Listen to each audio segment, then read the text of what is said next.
Ya la conozco. Ahí está.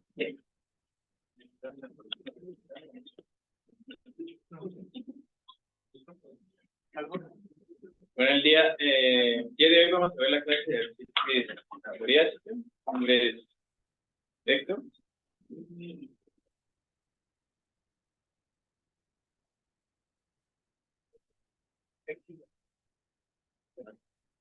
Bueno, entonces vamos a tener como una pequeña definición e introducción.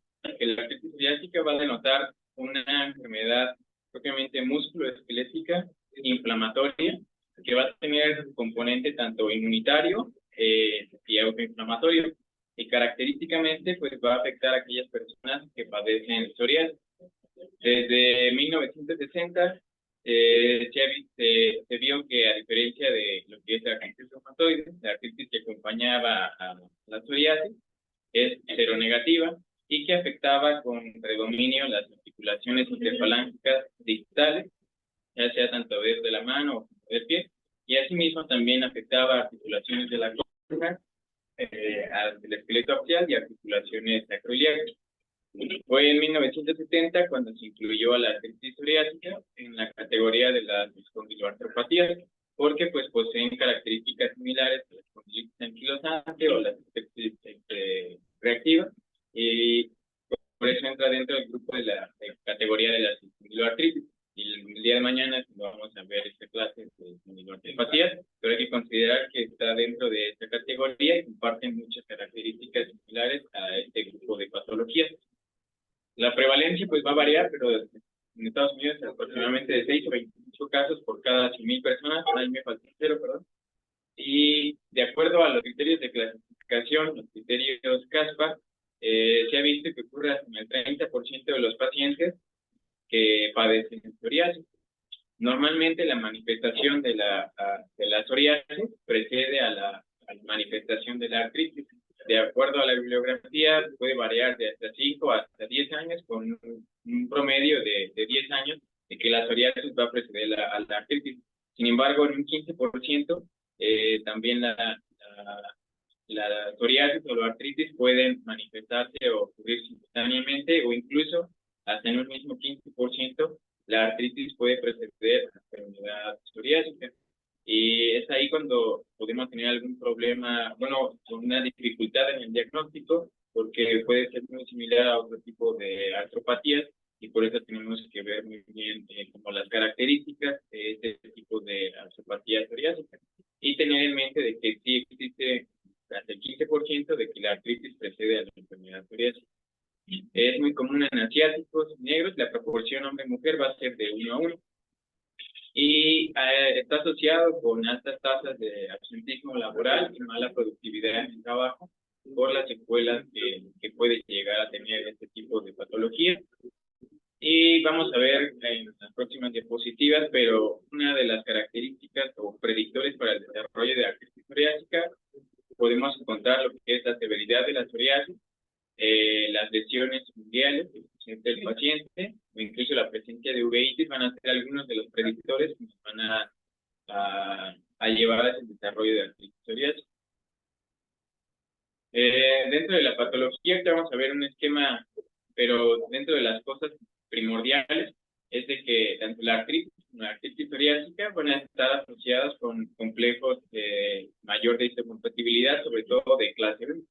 En particular, la psoriasis va a estar asociada a HLA-C06, mientras que la artritis psoriásica puede estar asociada a HLA-B08, B27, como vamos a ver más adelante, B38 y B39. Y por este tipo de clase 1 de histocompatibilidad, va a tener un papel central las células TCD8, el patógeno de la enfermedad, y células tipo TH17.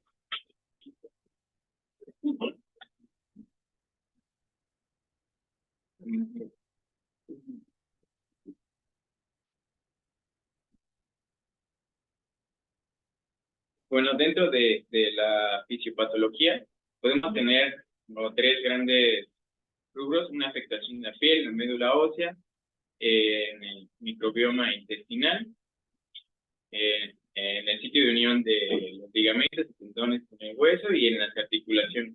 Podemos tener estos 5 rubros. Esto es como habíamos visto incluso en la clase de lupus, de que el ADN dañado por el ADN liberado por las células de queratinocitos se va a unir hacia un péptido bacteriano que va a ser el LL37. Entonces, este ADN liberado por los queratinocitos se va a unir a esto, lo que va a favorecer la producción de interferón alfa por las células dendríticas plasmáticas. Estas células dendríticas plasmáticas, con el interferón alfa secretado, lo que va a hacer es la activación de las células dendríticas propias del ADN, con la consecuente respuesta celular de tipo TH1 y TH17, con secreción tanto de interleucina 23, interleucina 2, interleucina 17, interleucina 22, así como factor de necrosis tumoral alfa. Esto mismo lo podemos encontrar en médula ósea con niveles incrementados de células progenitoras de osteoclastos, un predominio celular de tipo TH1 y tipo TH17, con la consecuente secreción de las citocinas que vimos con anterioridad. Lo mismo en el microbioma intestinal, que aquella disbiosis que puede favorecer la respuesta hacia TH1 y TH17 con secreción de interleucina 23. ¿Qué es lo que pasa en el sitio de unión ligamentario? Se habla de que existe un estrés o un trauma constante, lo que va a favorecer este tipo de secreción de interleucinas, de interleucina 23 o respuesta TH17, incluso interleucina 22, factor de necrosis tumoral alfa. Y esta interleucina 22 lo que va a ocasionar va a ser la diferenciación de los osteoprogenitores a los osteoblastos, y es lo que nos va a favorecer la formación ósea patológica, que es lo que vamos a ver característicamente en las radiografías de estos pacientes. Y justo en la zona articular, en la cápsula articular o en la sinovia, pues vamos a tener la activación también del macrófago, las células dendríticas, mayor expresión de factor de necrosis tumoral, interleucina 17, 23, y con estos niveles elevados de interleucina 17, de factor de necrosis tumoral alfa, incluso de RAN ligando, en las células de la sinovia, va a favorecer a esta diferenciación hacia osteoclastos, y es lo que nos va a dar la absorción y la erosión ósea.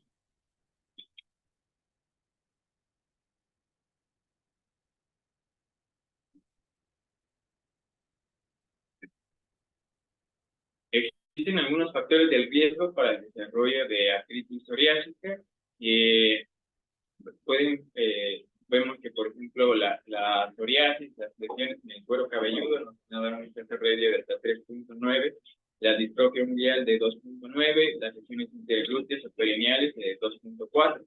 Aquí vemos una imagen característica de psoriasis del cuero cabelludo, la psoriasis inversa, que también nos va a proporcionar mayor riesgo para el desarrollo de artritis psoriásica, y la psoriasis unguial. Esto aunado a algunos otros factores, como es poseer algún familiar con artritis psoriásica, la severidad misma de la psoriasis, la obesidad por ser un estado inflamatorio crónico, y algunas células solubles, como el CXL10, que nos van a favorecer el desarrollo de artritis con el paso de los años de no padece psoriasis.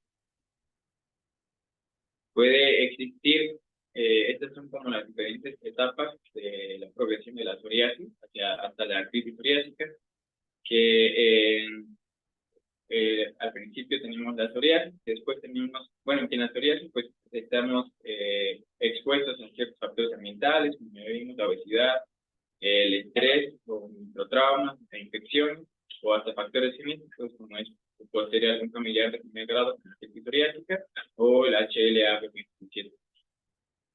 En una etapa preclínica, es como vimos en la diapositiva previa, interviene el microbioma intestinal, la piel, el sitio de unión de ligamentos con el hueso, la activación de las células presentadoras de antígenos, con la consecuencia de diferenciación hacia respuesta celular tipo TH17 y TH1, con la secreción de las interleucinas 23, 7, el factor de necrosis tumoral alfa, interleucina 22, entre otras. Y podemos llegar a tener una etapa subclínica de la enfermedad, en la que todavía propiamente no tenemos una sintomatología clínica, pero sí podemos ver algunas alteraciones, sobre todo haciendo uso de ultrasonido, de que aquí se representa una articulación metacarpofalángica, y se ve a la aplicación de Doppler color la sinovitis por aumento de la hiperemia sinovial, que normalmente no tiene que estar vascularizado eso. Y después es la fase prodrómica, en la que se habla de una fase de transición, que podemos llegar a tener algunos síntomas generales, sobre todo fatiga. Y por último, la fase propiamente ya de artritis psoriásica, con todas las manifestaciones musculoesqueléticas y inflamatorias. Hasta aquí Bueno, justo nada más les quería comentar de esta parte donde viene el 15% que empieza con artritis y no tiene psoriasis. Entonces ahí es como que a veces se nos hace difícil hacer artritis reumatoide o artritis psoriásica. Sin embargo, el comportamiento de la artritis psoriásica es más agresivo. Ya más adelante que muestres alguna radiografía y poner las soluciones como esto. Aparte de que las manifestaciones clínicas de la artritis psoriásica, aunque no tenga lesiones todavía, hay más dactilitis, que la dactilitis son estos dedos en salchicha. ¿Y por qué se dan estos dedos en salchicha? ¿Por qué se ponen así cortitos? Porque está involucro articular en el tejido blando. Es por una tendinosidositis de los tendones flexores, es por eso que están estos dedos en salchicha. Entonces tienen más dedos en salchicha, tienen más entesitis, entonces es como la forma de diferenciarlo y el factor reumatoide, ¿no? Factor reumatoide negativo y absorbente. Viendo algunas de las manifestaciones clínicas de la enfermedad, vamos a tener múltiples dominios. Estos dominios, ¿cuáles van a ser? Esto es muy importante a la hora de otorgar el tratamiento, porque va a ser de acuerdo a estos dominios que se presentan a continuación. Puede ser con articulaciones que afecten articulaciones periféricas, el esqueleto axial, la piel, fácilmente, la entesis, que es el área de unión de los ligamentos, tendones, cápsulas articulares, cuando se unen al hueso o a los tejidos blandos, y la dactilitis, que como comentaba la doctora, va a ser una hinchazón difusa de un dedo y que va a resultar en inflamación tanto de las articulaciones como de los tejidos blandos. Entonces, podemos tener todos estos múltiples dominios y afectaciones en la artritis psoriásica. En un principio, se describieron originalmente por Mullibright este patrón clínico de la artritis, en el que se habla de un patrón de una artritis distal que va a estar caracterizada por una afectación o predominio de las articulaciones interfalángicas distales. Esto va a ser una diferencia con artritis reumatoide que involucra predominio de articulaciones proximales. Aquí en la artritis psoriásica, pues vamos a tener un predominio de las interfalángicas distales. Podemos tener una presentación de oligoartritis asimétrica, que van a ser menos de 5 articulaciones, pequeñas y o grandes, y con una distribución pues asimétrica, como dice su nombre. Pero incluso podemos llegar a tener una poliartritis simétrica, que a veces es indistinguible de lo que comentaba la doctora con AR, pero tienen algunas otras características, pues, como es el predominio distal, que vimos con anterioridad. La otra es una artritis mutilante, que se va a caracterizar por una artritis deformante y destructiva, y con el predominio axial, que va a incluir tanto sacroileitis como espondilitis. Esta presentación axial tiene una más probabilidad de un inicio temprano de la artritis. Generalmente se observan con alteración fungal más grave o severa y síntomas de inflamación axial, como es dolor de espalda de tipo inflamatorio, y usualmente se asocia más con el HLA-B25. La entesitis se llega a observar en un 30 a un 50% de los pacientes y comúnmente involucra la fascia plantar o el sitio de unión de inserción del tendón de Aquiles. pero no son los únicos sitios en que se puede llegar a encontrar esta inflamación. También podemos encontrarlo alrededor de la rótula, de crestas ilíacas, epicóndilos o las infecciones supraespinales. La tendón de Aquiles es la más común y generalmente se diagnostica más en aquellas personas que padecen con psoriasis. La dactilitis, que se va a caracterizar por esa hinchazón difusa de un dedo entero, como estaba la doctora, los dedos, los dígitos en salchicha, se reportan hasta en un 40 o un 50% de los pacientes con el tipo de psoriasis. Esta puede ser aguda, que va a involucrar la hinchazón, el enrojecimiento de la piel y dolor, o de manera crónica, que ya la podemos encontrar incluso sin dolor, pero sí existe la inflamación. Estas son algunas de las fotografías que podemos observar. Por ejemplo, aquí en el panel A vemos sobre todo el predominio inflamatorio de las articulaciones distales, interfalángicas distales, asociados con los cambios mundiales, sobre todo onicolitis de la parte distal mundial, que es la separación del lecho mundial de la uña propiamente. En el panel B podemos observar la presentación oligoarticular, que es asimétrica. Como vemos, una mayor afectación en el cuarto y quinto dedo de la mano izquierda, predominio de las articulaciones interfalángicas distales. Y había leído que esto se conoce también como el fenómeno de rayo de sol, que puede afectar un solo dedo y los demás dedos está prácticamente respetado. Entonces, esta es una característica, que es una presentación oligoarticular. Y este está superinflamado, ¿no? El tercero de la mano derecha. En esta C es un predominio no oligoarticular, como en la previa que vimos, sino es un predominio pues prácticamente poliarticular, pero sí con involucro de las articulaciones interfalángicas distales. Y la D, que representa la crisis mutilante, donde vemos prácticamente la destrucción y los cambios severos de esta artritis. Si se fijan, el dedo en telescopio que lo enseñaba justo esto, este segundo y tercero, cómo se ve totalmente que está dentro del mismo por la destrucción articular tan importante. Esta es la peor.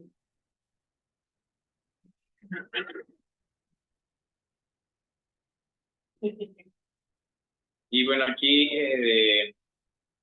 representa el involucro axial de la artritis psoriásica.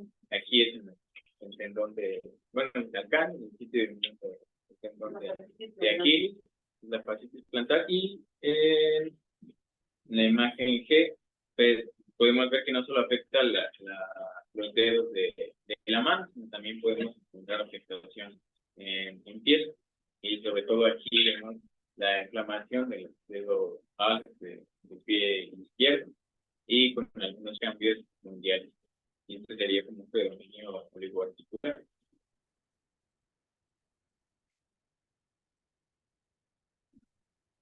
¿Cuáles van a ser esas lesiones unguiales características que ahorita vamos a ver propiamente más fotos del lecho unguial? Pero podemos encontrar el pitting o los hoyuelos unguiales, que finalmente va a ser la primera manifestación que podemos llegar a observar. La onicolitis, que va a ser la separación de la uña propiamente del lecho unguial, y algunos cambios más crónicos, como va a ser la hiperkeratosis. Esta gravedad de la afectación unguial puede correlacionarse con la extensión y gravedad de la enfermedad, tanto de piel como de articulación. Entonces, es un factor de riesgo para tener mayor actividad o mayor severidad de la psoriasis y de la artritis psoriásica. Algunas otras manifestaciones que podemos observar son la inflamación ocular. Podemos encontrar tanto uveitis como conjuntivitis. En el caso de la uveitis, pues se presenta insidiosamente con discapacidad visual. Podemos encontrar un ojo rojo doloroso. Frecuentemente es bilateral, insidioso, y lo vamos a encontrar más común en mujeres.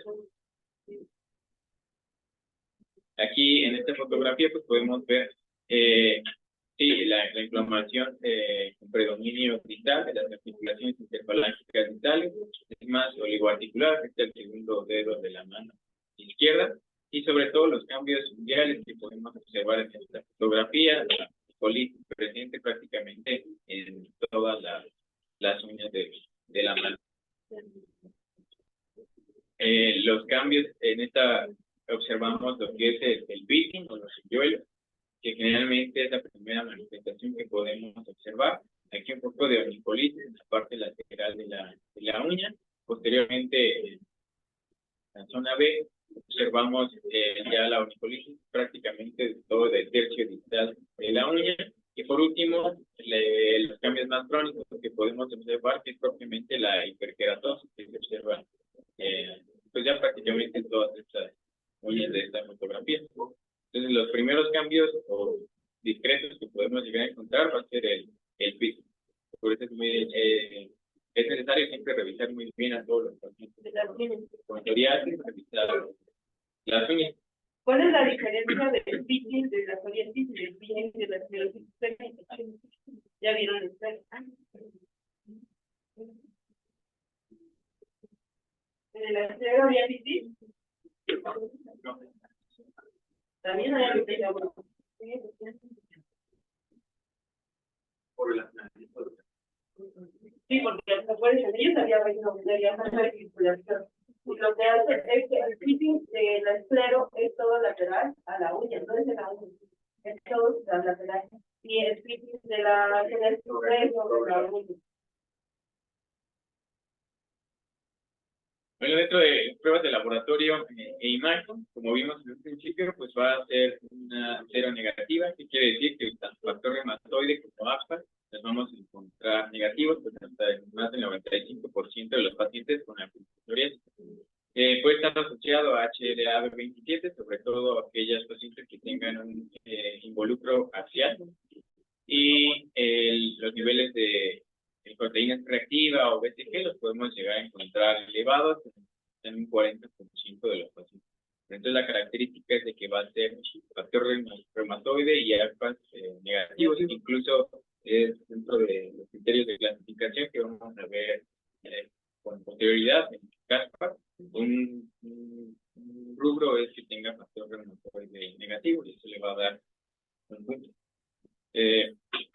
En radiografía, lo que vamos a observar es la destrucción ósea o el cartílago con formación patológica de hueso nuevo, que esto va a ser algo característico de la psoriasis, por lo que ya mismo veíamos dentro de la patología, que es la interleucina 22, de formadores de osteoblastos, formación de hueso nuevo.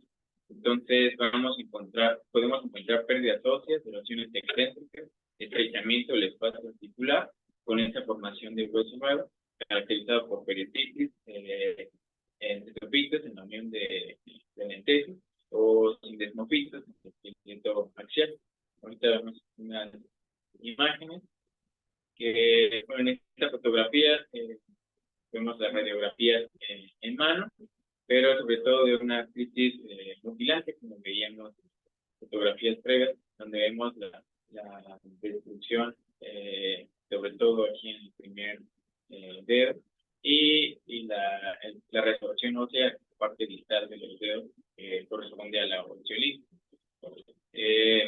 Aquí podemos observar la resorción del espacio articular, un poquito ya de anquilosis y erosión. Aquí en la zona de inserción del tendón de Aquiles podemos observar la formación de hueso nuevo, que va a ser los entesofitos. Digan, esta de aquí tiene una destrucción total del primer dedo, ¿no? De ambas manos. Está total como si estuviera fracturado. Sí, el telescopio. Esa es una mutila, ¿no? A diferencia de esta, que tiene erosiones que llaman pendulantes, las que están como en la orilla, y es mordida de rata. La erosión.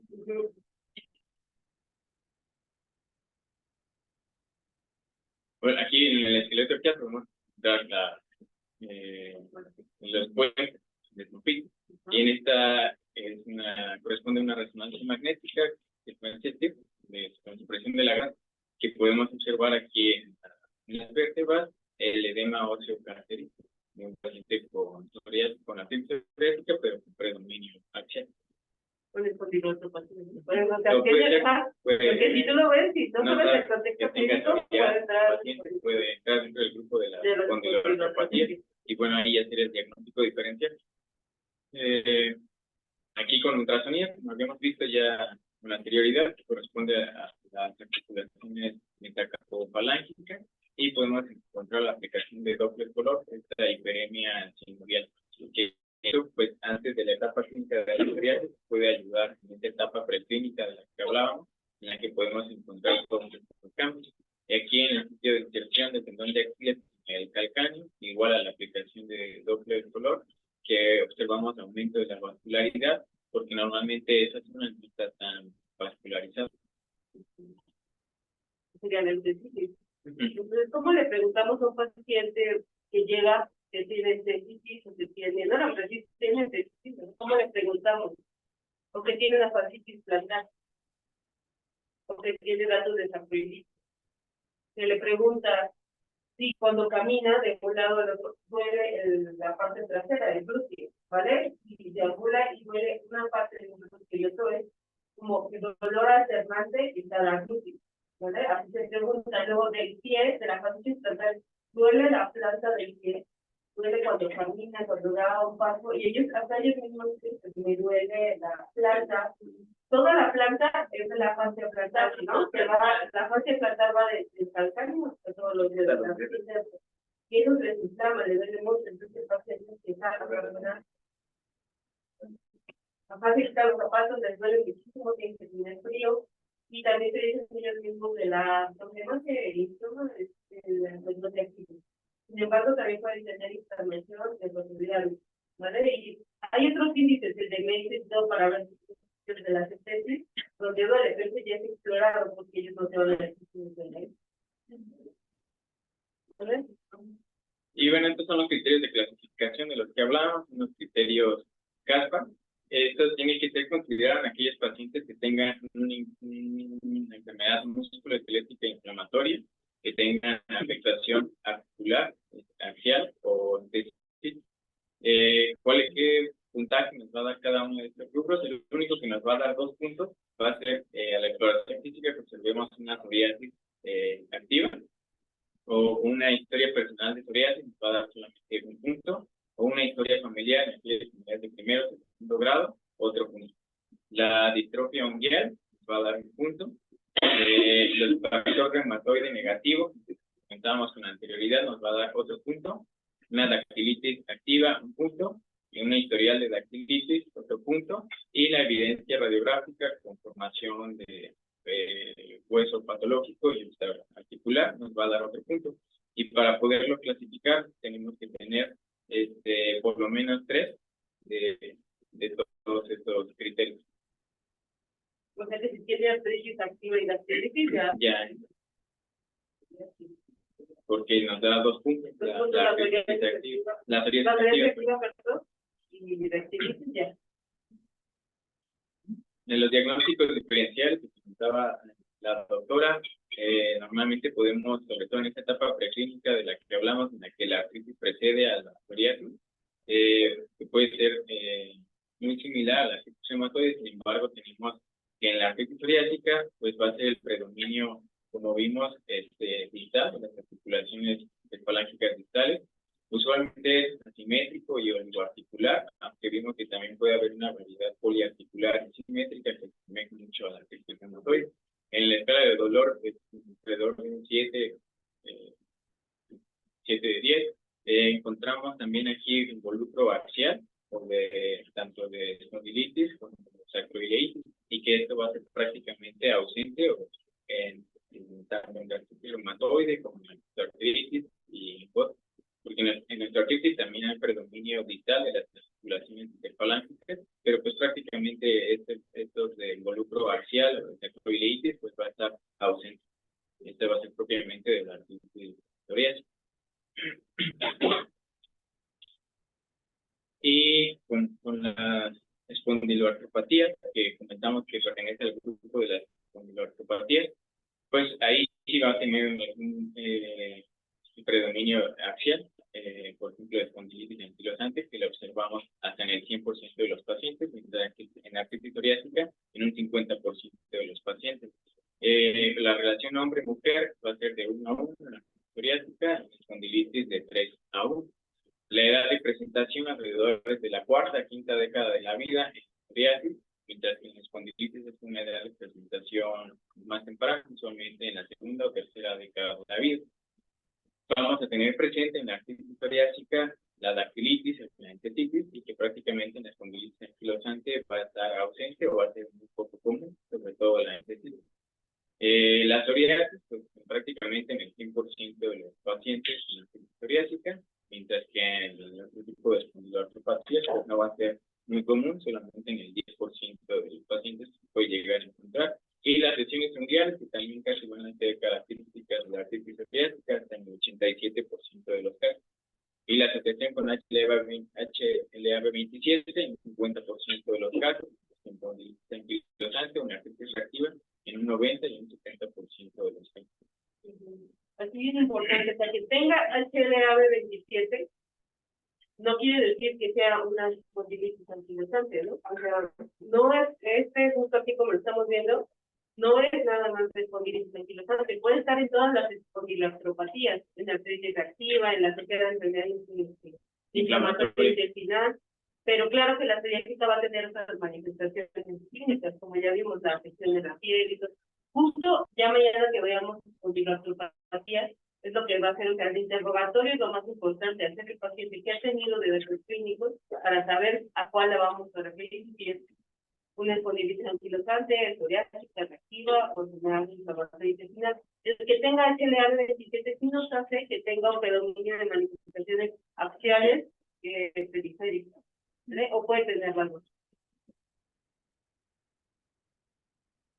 Es muy importante saber la movilidad que puede llegar a tener el paciente con la artritis psoriásica, porque vamos a tener un mayor riesgo tanto de síndrome metabólico, hipertensión, diabetes, una aterosclerosis acelerada.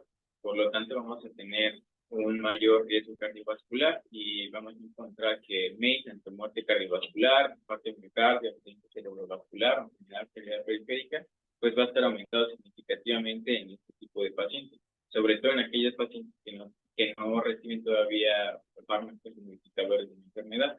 Entonces, esto es muy importante a la hora de tener en cuenta dentro del tratamiento, conocer todas estas movilidades, incluso por algunos biológicos que pueden ser evitados o algunos fármacos que pueden ser evitados dependiendo de alguna comorbilidad, como vamos a ver posteriormente. Entonces, es muy importante tener en cuenta esto, que tiene el riesgo cardiovascular, que está muy elevado. Para los instrumentos de medición, la artritis psoriásica, pues hablaba de detectar las inflamaciones, las articulaciones, detectar tanto la sensibilidad como la hinchazón, pero el rango de movimiento espinal y el dolor. Se habla de un examen de 78 articulaciones y 66 articulaciones para hinchazón. Para valorar la entesitis, podemos sacar algunos índices como el Index y la dactilitis, igual al nuevo índice, el dactilitis index, pero ese es a la hora de la exploración física. La psoriasis, para valorar el espacio, y siempre las uñas tienen que ser examinadas para detectar, como vimos, el piso, la colitis. Y en los ensayos clínicos, donde se prueban todos los fármacos, se utiliza la respuesta del Colegio Mexicano de Reumatología, el ACR20, ACR50 y ACR70, que esto nos van a indicar reducciones primero de las articulaciones sensibles inflamadas, por lo menos el 20% en ACR20, el 50% en ACR50 y 70% en ACR70. Esto es como para valorar ya con el inicio de tratamiento. Y dependiendo de las manifestaciones de ese índice que se evalúa, aquí se puede utilizar tanto 28, o sea, para las articulaciones, puede el de entesitis de ley, también se puede evaluar para los mismos que se evalúan en espondilitis anquilosante, el BASBAI se puede justo en las manifestaciones de espondiloartropatías, o sea, todas esas las podemos llevar aquí con las manifestaciones. Sí, aquí puse algunos de los instrumentos de medición que se pueden utilizar para la artritis psoriásica. Este es el índice compuesto de actividades de la enfermedad psoriásica, en donde pues ya se evalúa completamente todos estos aspectos que vimos con anterioridad, el involucro de las articulaciones periféricas, el involucro de la enfermedad en la piel, la entesitis, la dactilitis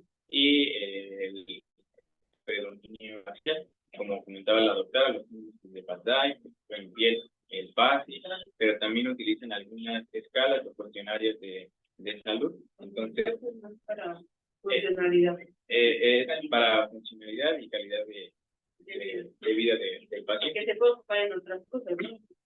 No propiamente. También el SS25 también, pero se puede ocupar en y aquí los divide en enfermedad leve, moderada o severa, pero me imagino que debe ser bastante tardado realizando. ¿Y más se hace para cuando están probando medicamentos?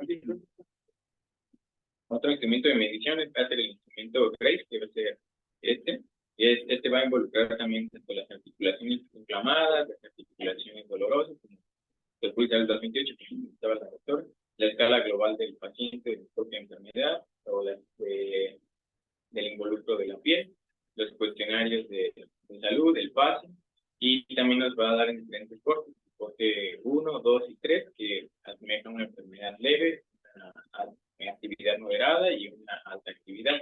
Y ahora para los pacientes que están ya bajo algún tratamiento, se hablaba de que podemos utilizar esta actividad de enfermedad mínima, en la que podemos considerar que un paciente está con actividad mínima que alcanza 5 de los 7 criterios, que de las 68 articulaciones valoradas, menos de dolorosa, inflamada, menos de 1, con un PASE no igual a 1, con un menos de 3% de la superficie corporal, la escala de dolor antológica visual, menos de 15, la escala de actividad paciente de la enfermedad global, menos de 20, el cuestionario de salud, menos de 0.5, y menos de déficit menor a 1. Si se alcanzan 5 de estos 7 criterios, podemos hablar que nos encontramos en una actividad mínima.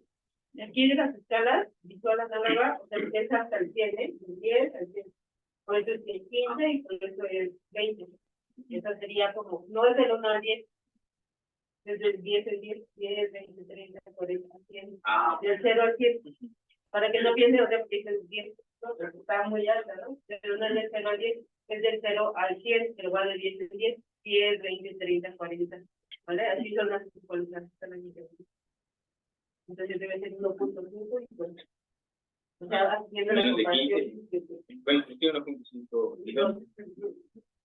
Y bueno, dentro de tratamiento, ahorita son generalidades, simplemente vamos a ver un poco más de recomendaciones, sobre todo de la EULAR, pero sobre todo el uso de biológicos, DNF, ha revolucionado esto del tratamiento porque abarca una resolución rápida, tanto de la artritis como de las lesiones cutáneas, y son los únicos medicamentos que se han visto que retardan la progresión radiológica de la enfermedad, porque los otros fármacos, y enfermedad, no se ha visto que que retarden la progresión radiológica de la enfermedad. Sin embargo, con este grupo de medicamentos biológicos sí se ha observado esto. Otro de los medicamentos que están aprobados es el anticuerpo monoclonal contra la interleucina 17, que va a ser el Dupilumab, y sobre todo va a ser muy eficaz para el tratamiento de la psoriasis, también de la artritis psoriásica, pero aquellas que tengan un mayor involucro en piel, se puede optar por utilizar este tipo de anticuerpo monoclonal. Lo mismo pasa con el Ustekinumab, que es contra la inmunidad compartida de interleucina 12-23. También cuando tengan un mayor involucro en piel, se puede pensar en utilizar este como primera opción junto con el anti-interleucina 17. El Remilat, que va a ser un inhibidor de la fosfoliesterasa 4, también va a estar aprobado con psoriásica. No va a ser tan eficaz como los biológicos, pero se puede considerar en aquellos pacientes que tengan alguna enfermedad leve o moderada, sobre todo por un perfil de seguridad que es más favorable.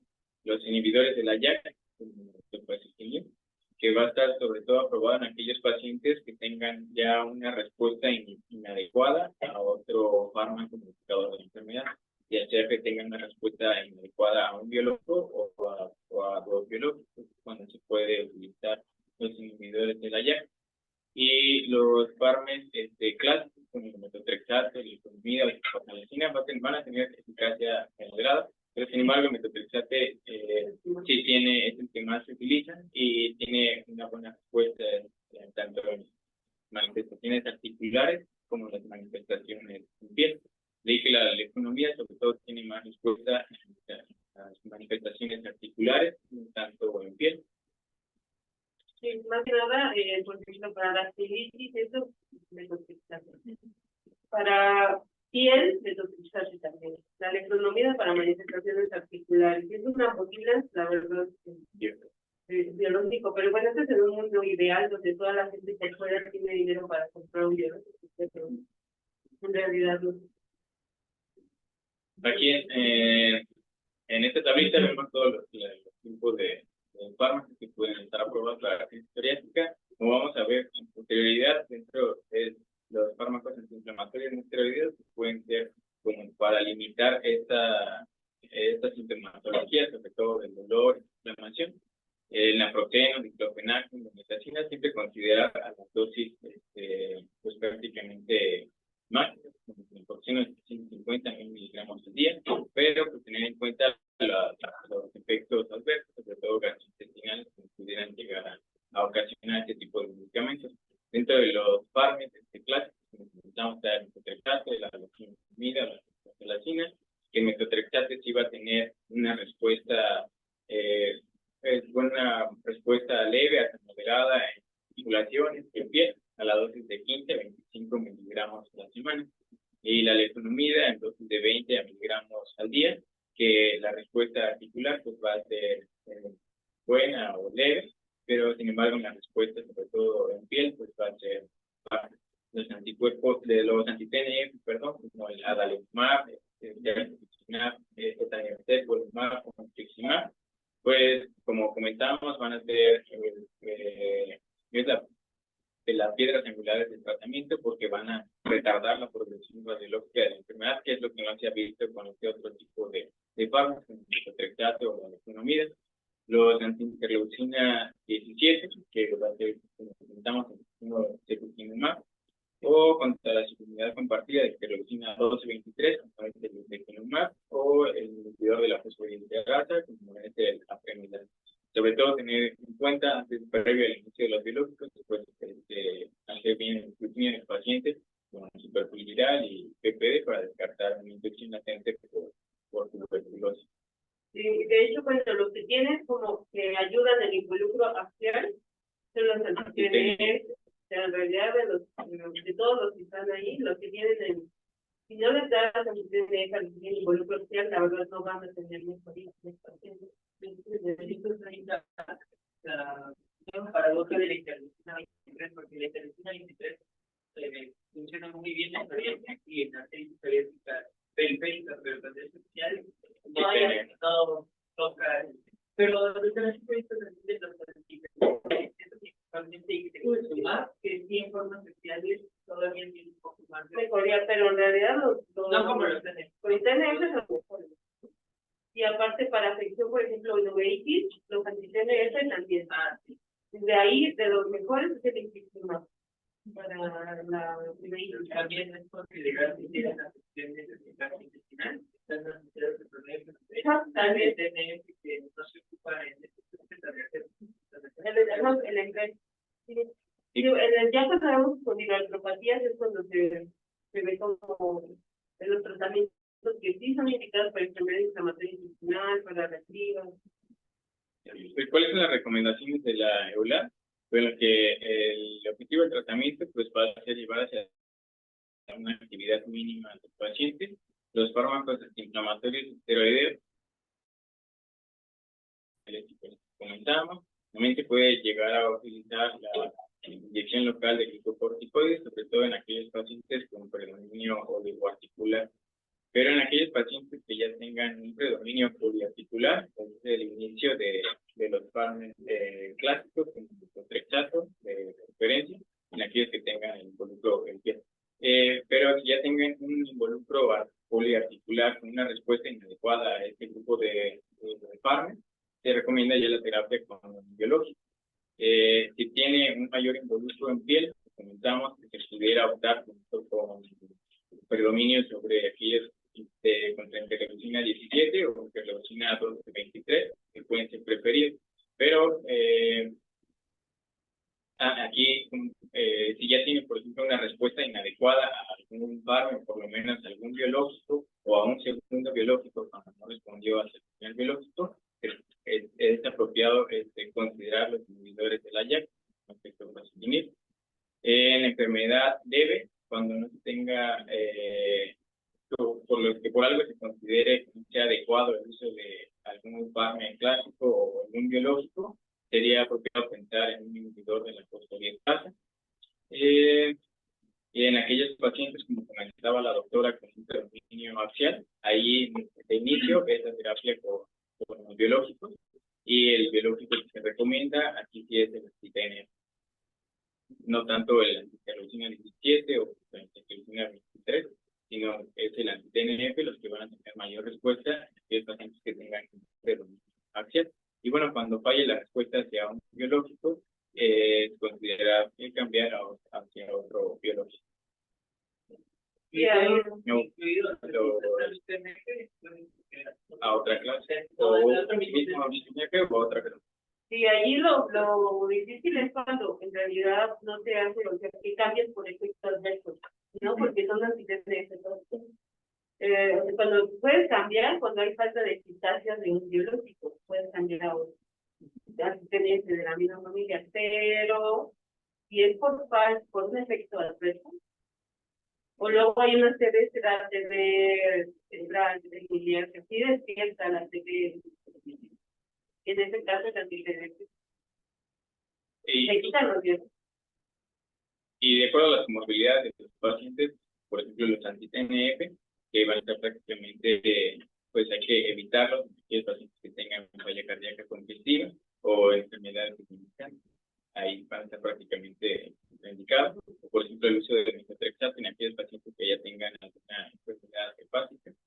Pues también hay que evitar el uso de medicamentos, metotrexato o de leucotrienina. Tener precaución, sobre todo aquellos cuando se van a iniciar los biológicos, prácticamente de descartar infección latente por tuberculosis, o se hablaba de con los inhibidores de la fosfodiesterasa, que tengan precaución con aquellos pacientes que sufren de depresión o ansiedad, porque pudiera observar en la sintomatología de estas enfermedades. Y de acuerdo a los dominios, como veíamos en un principio, es como se puede también dirigir el tratamiento. Aquí si es un producto articular, periférico, un producto axial, la entesitis o la dactilitis. Primero podemos utilizar los AINES, la fisioterapia, inyecciones con glucocorticoides y sobre todo predominio oligoarticular. Pero si ya es predominio poliarticular, nos vamos directamente hacia los fármacos clásicos. Si no responden, como vamos a ver en un algoritmo posterior, pues ya estaremos considerando el uso de biológicos, que puede ser TNF o los que ya comentamos. Si no responde, pues ya considerar el cambio biológico, que puede ser de la misma clase o de diferente grupo. Si es involucro axial, pues directamente hacia los biológicos, de preferencia los anti-TNF. Si es con entesitis, también se puede optar por un inicio con metotrexato, pero si no responde, pues ya es directamente hacia los biológicos, sobre todo anti-TNF también. Y con dactilitis lo mismo, metotrexato e inicio de biológicos como el anti-TNF. En teoría, pues se puede usar los fármacos clásicos, como decíamos, metotrexato, efrunomida, pero si no responde, hay que usar TNF, que tiene un mayor predominio de producto en piel, pues considerar primero los interleucina 17 o 12-23. Enfermedad mundial, también directamente hacia los biológicos, como es el TNF o interleucina 12-23 o interleucina 17. Si es con predominio de enfermedad inflamatoria, los anti-TNF, los comentaba Brian, el que no sería el letanezepam. Y también con uveitis, los biológicos, también los anti-TNF, el que no sería el letanezepam. Pero es como podemos dirigir el tratamiento de acuerdo a los dominios o la afectación, la mayor afectación que tenga la enfermedad de artritis psoriásica. Y siempre pues considerar cambiar biológicos si no hay respuesta adecuada, y considerar también las comorbilidades de pacientes, como comentábamos anteriormente. Si tiene una enfermedad desmilitante, pues no vamos a utilizar los anti-TNF, o si tiene alguna enfermedad hepática, pues evitar protectar y comida. Y también considerar el riesgo cardiovascular elevado que tienen los pacientes. Por ejemplo, si te fijas, ahí te pusieron también a abatacer, CTLA4 en las manifestaciones que sería en artritis periférica, enteritis y dactilitis. Entonces también se puede utilizar a otros. CTLA4. Una curiosidad digamos, algoritmo GRAPPA, dicen que no puedes usar ya inhibidores en las formas mundiales. Sin embargo, sabemos que de psoriasis las formas mundiales son las que más progresan a artritis psoriásica. Ya con una artritis establecida, ya puedes usarlo. Entonces, lo que se hace es que no estamos todavía con trials suficientes para evaluar que podemos detener la psoriasis, artritis psoriásica desde la psoriasis social, porque ya que sí, pues podría ser siempre sí, porque lo que recomienda es cuando ya falla hacia otro biológico. Y bueno, aquí dentro del algoritmo, si es monoarticular, pues podemos comenzar con AINES o inyecciones glucocorticoides, pero si ya es poliarticular, directamente hacia metotrexate o lenvatinib. Si por este otro rubro de citis o predominio axial, sí, como para aliviar la sintomatología de la enfermedad, los AINES o sus inyecciones con glucocorticoides, pero aquí no nos establece el inicio de metotrexate o lenvatinib, nos pasa directamente hacia la fase 3 y ya se inició con biológico. Aquí, de citis de predominio axial, pues directamente hacia los biológicos, ¿cuáles? Los anti-TNF, como ya comentaba la doctora, y es ya poliarticular, pero que no responde hacia los fármacos clásicos, como metotrexate o lenvatinib, ya considerar los biológicos. Aquí sí, dependiendo de, puede ser anti-TNF, interleucina 12-23, interleucina 17, o considerar, bueno, aquí comentan que si no responde a los inhibidores de la JAK, y considerar el uso de inhibidores de la fosfodiesterasa en aquellos pacientes que no se considera apropiado el uso de algún biológico, sobre todo en aquellas manifestaciones leves de la enfermedad. Ver si alcanza la respuesta a los 3 meses, y si no alcanza la respuesta a los 3 meses, pues bueno, hacer el cambio hacia algún otro biológico o hacia incluso inhibidores de la JAK. Lo mismo acá, si no se alcanza la respuesta a los 3 meses, pues considerar el cambio de biológico. Y ya eso sería todo.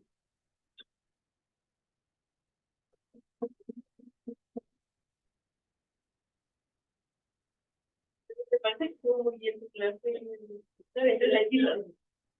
Sí, como que tocó todos los puntos, no nos faltó, la verdad. Pero ya no vamos a ver en espondilopatías, ya cada una, porque la artritis psoriásica entra en parte de las espondilopatías. Ya vamos a ver más imágenes radiográficas y pues, yo creo que de las espondilopatías. ¿De aquí quedó alguna duda, pregunta? Y es bien importante en estos pacientes justo tocar lo que dijo Héctor, el síndrome metabólico. Ellos todos tienen triglicéridos de 500, el colesterol está súper elevado, diabetes, resistencia a la insulina, que no están revisados las tesis. Sí, la marina todos con psoriasis, ¿no?